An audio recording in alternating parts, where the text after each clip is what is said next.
ત્યારે TV9 ના તમામ સંવાદદાતાઓ અલગ અલગ વિસ્તારોમાંથી અલગ અલગ બેઠકો વિશે સતત અપડેટ આપી રહ્યા છે। અમારા સંવાદદાતા સચિન પાટીલ પણ જોડાઈ ગયા છે। સચિન, ખૂબ જ મહત્વપૂર્ણ અને લિટમસ ટેસ્ટ કહી શકાય એવા આ પરિણામો હશે, કઈ રીતની ગતિવિધિઓ આપ જોઈ રહ્યા છો?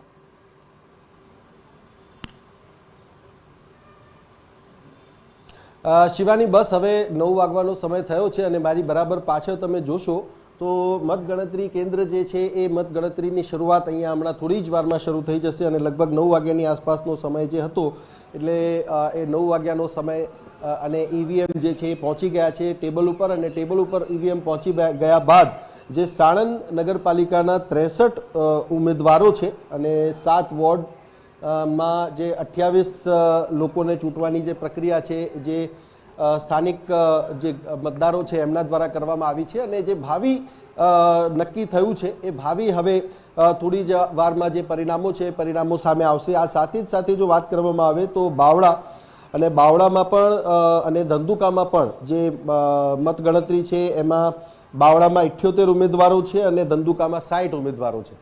એટલે આ ઉમેદવારોનું જે ભાવિ છે ભાવિ નક્કી થયું છે અને પરિણામો આજે જાહેર થશે। સ્વાભાવિક રીતે લિટમસ ટેસ્ટ એટલા માટે પણ કહેવાય કારણ કે સ્થાનિક સ્તરે જે રાજકીય પાર્ટીઓ છે એમનો કેટલો દબદબો છે અને કેટલો વિશ્વાસ જનતા એમના ઉપર રાખી રહી છે કારણ કે આ ચૂંટણીમાં જે સમયગાળો રહ્યો છે એ સમયગાળો 2 વર્ષથી વધારેનો લંબાયો છે।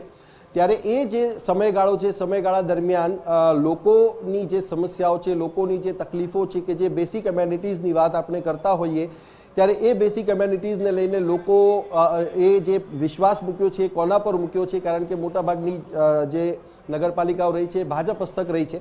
ત્યારે આ વખતના પરિણામો જે છે એ કોના તરફી રહેશે એ પણ જોવાનું એટલું જ મહત્વનું રહેશે। પરંતુ જે પ્રકારની મતદાનની પ્રક્રિયા રહી છે અને જે પ્રકારની મતદાનની ટકાવારી રહી છે ત્યારે આ જરૂર જે છે એ કહી શકાય એક એન્ટી ઇન્કમ્બન્સી ફેક્ટર છે જે સ્થાનિક સ્તરે આપણે જોઈ શકીએ છીએ। ત્યારે એના કારણે શું પરિણામમાં ફરક આવે છે, જે બેઠકો પાછલી વખત હતી એના કરતાં વધારે બેઠકો શું કોંગ્રેસ કે પછી અન્ય પાર્ટીઓ જે છે આમ આદમી પાર્ટી સિવાયની એ બધી બેઠકો એ લોકો લઈ જવામાં સફળ થાય છે કે કેમ, ત્યારે આ જોવાનું મહત્વપૂર્ણ રહેશે। પરંતુ શરૂઆતનો સમય છે અને બસ થોડી જ વારમાં જે પરિણામો છે પરિણામો નક્કી થવા માંડશે કે આ જે પરિણામો છે એ કોના તરફી આવી રહ્યા છે।